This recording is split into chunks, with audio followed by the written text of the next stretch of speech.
ये लोग समाज के लोग हैं।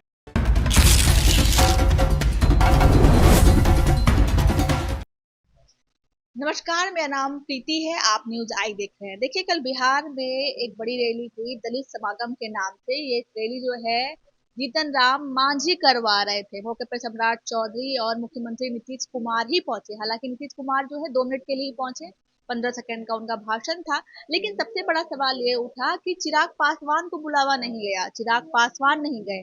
अब सवाल ये बन रहा है कि क्या बिहार में दलित नेता बनने की होड़ मची हुई है, इसलिए जीतन राम मांझी ने चिराग पासवान को बुलावा नहीं दिया। इसे तमाम मुद्दों पे बात करेंगे। हमारे साथ अनिल कुमार साधु जी हैं, चिराग पासवान के जीजा जी हैं। उनसे पूछेंगे चिराग पासवान को बुलावा नहीं दिया, क्या लगता है साधु जी, ये जो है होड़ मच गई है क्या बिहार में दलित नेता बनने देखिए, जिस तरह कल आदरणीय जीतन राम मांझी जी के द्वारा कल दलित संगमन की जो रैली हुई बुलाए, तो आप उनका संबोधन देखेंगे आदरणीय जीतन मांझी जी का। वो अपने संबोधन में दलितों की तोड़ने की बात कहा। दलितों को तोड़ने की बात? जी, कोटा में कोटा वर्गीकरण की उन्होंने बात किया। ये लोग बाबा साहब के जो मूल मंत्र थे कि संगठित हो, शिक्षित बनो और संघर्ष करो, उस मूल मंत्र को भूल गए। कल आदरणीय जीतन राम मांझी जी को पूरा उनका ऑडियो सुन लीजिए, वीडियो। कहीं भी उन्होंने ये मांग नहीं रखा कि लाखों नीतीश सरकार में सबसे ज्यादा शराब और तारीख के नाम पर समाज के अंतिम पदान पर बैठा व्यक्ति, जो कि खासकर मुसहर समाज के लोग, जिस समाज से भूइया समाज के लोग, जिस समाज से जीतन राम मांझी आते हैं, सबसे ज्यादा नीतीश कुमार जी के प्रशासन के द्वारा उन्हें जेल में बंद रखा है शराब और तारीख के नाम पर। लेकिन उनकी एक मुंह नहीं खुली। बेचने वाले का लिस्ट देख लीजिए, जो बेच रहा है कि कितने जेल में बंद है, और शराब के नाम पर गलत तरीका से फंसाया हुआ सबसे ज्यादा जीतन राम मांझी के समाज के लोग हैं, और भी कई समाज के लोग हैं, पिछड़ा है, दलित हैं। दूसरी बात, जीतन राम मांझी जब वर्गीकरण की बात करते हैं, दलितों में कोटा की कोटा बात करते हैं, तो भाई कोटा में कोटा वर्गीकरण, तो मैं जानना चाहता हूं आदरणीय जीतन राम मांझी जी से कि जब वर्गीकरण और कोटा की बात करते हो तो फिर आप अपने लिस्ट उठा के देख लो अपने परिवार का। कोई दूसरा भूइया समाज का है इनके पार्टी में एमएलए? कोई मुसहर समाज का है इनके पार्टी में? इनके रिश्तेदार पूरा भरा हुआ। कौन है? संतोष मांझी पुत्र हैं। दीपा मांझी जी कौन है? उनकी बहू है। हाँ, और ज्योति जी कौन है? उनके समधन। सब तो भाई फिर वर्गीकरण कोटा की आप क्यों बात कर रहे हो? तीसरा, इन्हें उठाना चाहिए कि निजी क्षेत्र में अभी हमारा आरक्षण नहीं है।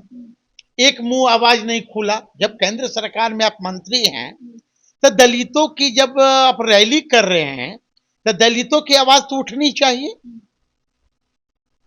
ना निजी क्षेत्र में आरक्षण है, ना प्रमोशन में आरक्षण है। प्रमोशन हमारा अभी रुका हुआ है, हमारा जुडिशियल में आरक्षण नहीं, ये सब की कोई चर्चा नहीं। तीनों ने खाली फूट डालो और राज करो। और जो आपने दूसरा सवाल उठाया चिराग जी का, तो भाई चिराग जी क्यों नहीं आए, ये तो चिराग जी जवाब देंगे। हमसे बेहतरीन जवाब तो चिराग जी देंगे। लेकिन आपकी क्या व्यक्तिगत एक जंगल में दो शेर कैसे रह सकता है? पॉसिबल नहीं है, ये कभी है? हाँ, ये दोनों दलितों का रक्षक नहीं है। ये दोनों, चाहे चिराग हो चाहे आदरणीय जीतन मांझी हो, ये दलितों का रक्षक कभी नहीं हो सकता। दलितों का भक्षक है ये। अब उस मायने से मैं बोल रहा हूं कि चिराग जी कहते हैं अपने आप को दलित, और दूसरी तरफ उनका आवाज क्या उठता है कि संपन्न दलित आरक्षण छोड़ दो। चिराग जी खुद 11 फैक्ट्री के मालिक हैं। तो जब निश्चित जब 11 फैक्ट्री का मालिक है, मैं नहीं बोल रहा हूँ, साधु पासवान नहीं बोल रहा है, उनका आप लोकसभा का एफिडेविट जो होता है जो हम लोग देते हैं चुनाव आयोग को, वो उठा के देख लीजिए ना, उसमें स्पष्ट पता चल जाएगा। अब अजय जीतनराम मांझी जी, भाई आप कहते हैं कि मैं दलित हूं, आप राम राज की बात करते हो, काल्पनिक बताते हो राम का, आप दलितों का प्रवचन देते हो कि सत्यनारायण बाबा के पूजा मत कराओ, तो कुंभ स्नान भी कर रहे हो। वही तो मैं कर रहा हूं। हाँ, एज ए डिप्टी सीएम मुख्यमंत्री की हैसियत से आपके मीडिया घराने में जीतनराम जी क्या बोलते थे कि हमको मंदिर में गए, मंदिर को धुलाया गया, तो चीट भी मेरी और पट भी मेरी, है ना, गुड़ खा रहे हो, गुलगुले से परहेज तो कर धार्मिक रहे हो। हो गए हैं जीतनराम नहीं मांझी। धार्मिक, तब फिर आरोप क्यों लगाते हो, फिर दलित समाज को क्यों प्रवचन देते हो कि सत्यनारायण बाबा के पूजा नहीं कराओ, ब्राह्मण को नहीं बुलाओ, राम काल्पनिक है, तो फिर कुंभ में क्यों स्नान करने चले जाते हो भाई। ये लोग बहरूपिया लोग हैं, दलितों का बहरूपिया है। हम तो बिहार के दलित भाइयों से, बहुजनों से अपील करेंगे कि ये लोग आपका रक्षक नहीं, आपका दोनों भक्षक है। चिराग पासवान और हाँ हाँ, दोनों भक्षक है। अभी क्योंकि इस साल जो है विधानसभा चुनाव है बिहार में, हर जाति की रैली हो रही है, तो इसमें मांझी जी ने भी करवा दिया। आपको क्या लगता है कि सिर्फ चुनाव को लेकर के है या मकसद कुछ और था, अपने आप को बड़ा दलित नेता दिखाना? देखिए ये लोकतंत्र है, लोकतंत्र में सबको अधिकार है अपनी बात रखने का, लेकिन ये चुनावी वर्ष है ना, वो भी लोग है कि अपनी ताकत को दिखाना। अब जिस तरह कल आप देखेंगे बिहार का मुख्यमंत्री आदरणीय नीतीश कुमार जी जीतनराम मांझी जी के मंच पर सिर्फ 4 या 5 सेकंड के लिए जाते हैं, 2 मिनट के लिए गए और 15 सेकंड का भाषण बस, और भाषण भी क्या दिए, वो सब कोई कैमरा में कैद है आप लोग का। हमें तो लगता है कि आदरणीय नीतीश कुमार जी शुरू से ये दलित विरोधी रहे हैं, और मंच पर जाकर 5 सेकंड में उतर जाना, इसका मतलब हमको ये लगता है कि नीतीश कुमार, दलितों का पसीना जो महक रहा होगा नीतीश जी को, हाँ, इसलिए तुरंत चले गए। अच्छा, आप एक बात कह रहे हैं, अभी ही एलजेपी की तरफ से कुछ दिन पहले नोटिफिकेशन आया है चिराग पासवान को लेकर कि जहां जहां जाते हैं चिराग पासवान वहां बड़ी भीड़ हो जाती है, इस भीड़ का ख्याल लोग रखें। अब तो भाई कौन नोटिफिकेशन निकाला, मैं भी देखा हूँ, आप देखिए। हाँ मैं भी देखा हूँ कि वैशाली का जिला अध्यक्ष है वो, और क्यों निकाला क्यों नहीं, तो भाई जो क्या जनता, भीड़ से परेशानी होने लगी देखिए है चिराग जो पासवान? जनता से पीछे भागेगी वो उसको खुद जनता भगा देगी।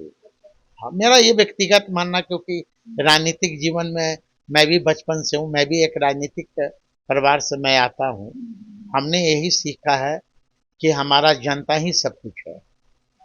हाँ, जनता चाहेगी तो शिखर तक पहुंचाएगी, और जनता चाहेगी तो शिखर से उतार के फेंक देगी, कल कोई नाम लेने वाला बचेगा भी नहीं। तो क्या लगता है, इस बार चुनाव है बिहार में, क्या लगता है किसको जनता चुनेगी?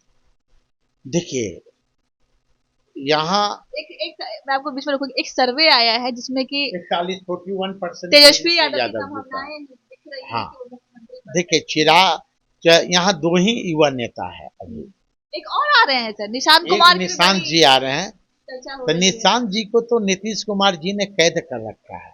क्या कर रखा है, किस तरीके से सर? अब उनको, वो युवा हैं, उम्र हो गया, अब उन्हें तो कम से कम नीतीश कुमार जी का जिस तरह मानसिक थोड़ा सा तबीयत खराब रहा करता है, कभी आप देखे होंगे कि आदरणीय नीतीश कुमार जी विधानसभा में किस तरह का बयान देते हैं, आपत्तिजनक की भाषा प्रयोग करते हैं, कभी आप देखे होंगे कि माननीय प्रधानमंत्री जी का वो हाथ छू लेते हैं, कभी किसी अपने कैबिनेट मिनिस्टर के घर में जाते हैं पुण्यतिथि में, तो उनके पिता को माला नहीं चढ़ाते हैं, अर्पण नहीं करते हैं पुष्प, उन्हीं पर ठीक ये कर देते हैं। कभी आप देखे होंगे कि लीलाट हम लोग बचपन में करते थे कि 2 व्यक्ति को मिला के सर में सर लड़ाते थे, तो नीतीश जी 2 मंत्री को आपस में सर में सर, वो भी देखे होंगे वीडियो, है ना। फिर कभी नीतीश कुमार के देखे होंगे कि ऐसे ऐसे कर रहे हैं, तो ये मतलब ये होता है कि आदरणीय नीतीश जी उम्र में बड़े हैं, आज उनका जन्मदिन भी है, मुझे टिप्पणी नहीं करना चाहिए आज के दिन। मैं उन्हें शुभकामनाएं देता हूँ कि उनकी लंबी आयु हो, स्वास्थ्य ठीक हो। लेकिन जिस तरह उनके सहयोगी दल के लोग, चिराग जी कहते हैं कि उनके रांची भेज देना चाहिए, जीतनराम मांझी जी कहते हैं कि नीतीश कुमार जी को कोई तबीयत ज्यादा खराब है, कोई उनको खिला रहा है। ये तो पुरानी बात नहीं, है, पुरानी बात नहीं है, पुरानी ही इतिहास बनता है। अच्छा। तो इसलिए नीतीश अब तो कुमार, गठबंधन में इसलिए नहीं नहीं, गठबंधन में रहे या नहीं रहे हो, लेकिन नीतीश कुमार जी को अपने संतुलित मानसिक संतुलन को देखते हुए उनको बेटा को निकालना चाहिए। अब आ जाइए 41%। तो बिहार के मीडिया के सर्वे जो आया है, निश्चित तौर पर 41% से ऊपर हमारे जो युवा नेता हैं तेजस्वी यादव जी को लोग चाहने वाले हैं। और सिर्फ दलित बैकवर्ड नहीं, सिर्फ एम ओ वाई नहीं, बल्कि सभी जाति धर्म के लोग जो तेजस्वी जी को दिल से दिल जान गया है। मैं तो बार बार कहता हूं कि किसी व्यक्ति को जानना है तो उसके दिल, उसके चेहरा से नहीं जानो, उसके दिल से जानो। तेजस्वी यादव जी ने 15 महीना में, 17 महीना में जो युवाओं को दिल जीतने का काम किया, तो वही आज 41 नहीं, हमें तो लगता है कि कहीं कुछ दिन में, 6-7 महीना में ये कहीं 75 से 80% नहीं आ जाए। चलिए, तो ये राजद खेमे में खुशी की बात है। जब से ये सर्वे जो है आया है, तब से राजद वाले बड़े खुश हो रहे हैं और कह रहे हैं कि इस बार तो तेजस्वी जो है, तेजस्वी की ही सरकार आएगी। बात कर रहे थे दलित समागम पे, जिस पे चर्चा हो रही थी कि चिराग पासवान को क्यों नहीं बुलाया गया। बाकी सबकी अपनी अपनी राय है। हम साधु पासवान जी से बात करे थे, इनकी भी राय है, आपने सुना। बाकी आपकी क्या राय है, कमेंट के जरिए हमें अपनी एक प्रतिक्रिया जरूर दीजिएगा। तब तक के लिए बहुत बहुत शुक्रिया।